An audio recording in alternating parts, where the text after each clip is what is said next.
Vincent van Gogh wasn't the kind of person your mom would have let you hang around with when you were growing up. Deeply troubled his entire life, he lived in poverty. He fought demons. He fought chemical dependencies. He fought a lot of different things in his life. Today, we know him as a great painter, but he spent most of his life in anonymity. No one knew him. No one knew his work. Yet, I was so struck when I read that quote that if you hear a voice within you say you cannot paint, then by all means paint, and that voice will be silenced. Hi, everybody. I'm John Jerkowitz. Thanks for spending part of your day with us wherever you are and whenever you're watching this. This is our weekly motivation.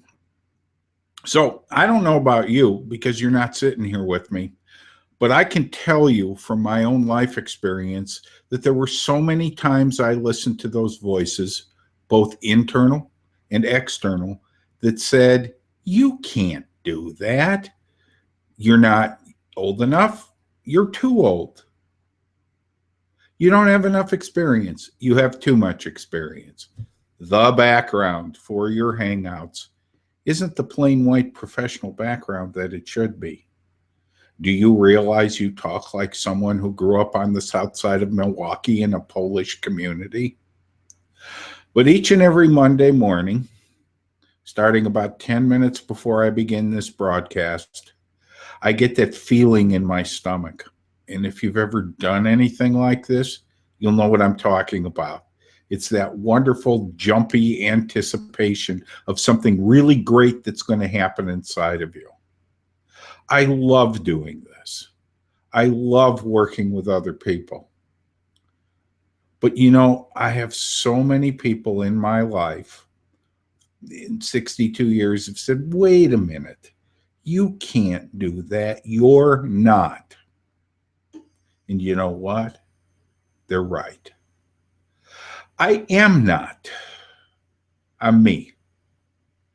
And I bring something very unique and very special to the table.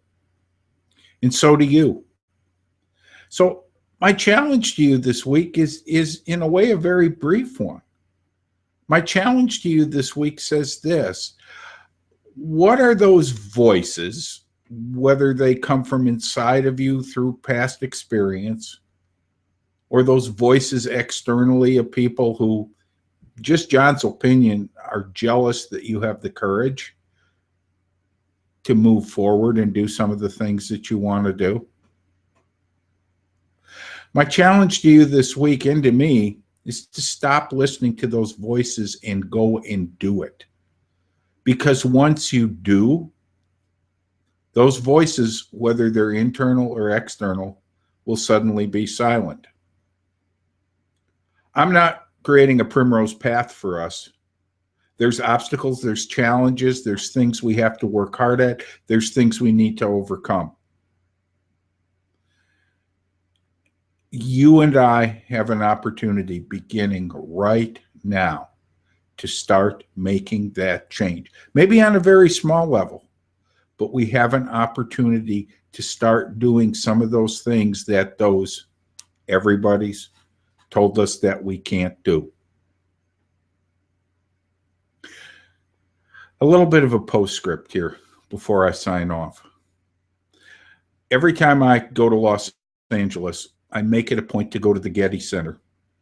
And hanging in the Getty Center is a Van Gogh painting called Irises. And I asked one of the security people one time, how come it's the only painting in a 6-building, 3 stories each art center that's surrounded by glass and has a guard close to it? And he kind of smiled at me and he said, it's the only painting we have that people want to touch. Now, I'm going to tell you that if you walk through the Getty Center with me, or you're familiar with art at all, there's some heavy hitters in there. There's some Rembrandts in there. There's some Renoirs, Monets, Picassos.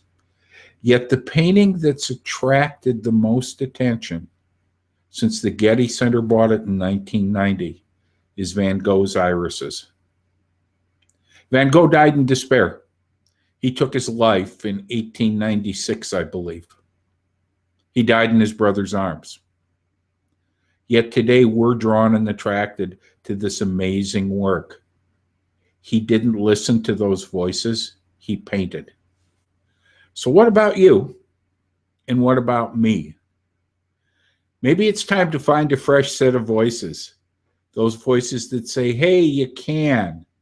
Hey, I can. And I'll tell you this much. I'll be pulling for you. We're all in this together. So I'm John Jurkowitz. I hope you have a really great week. Take care now.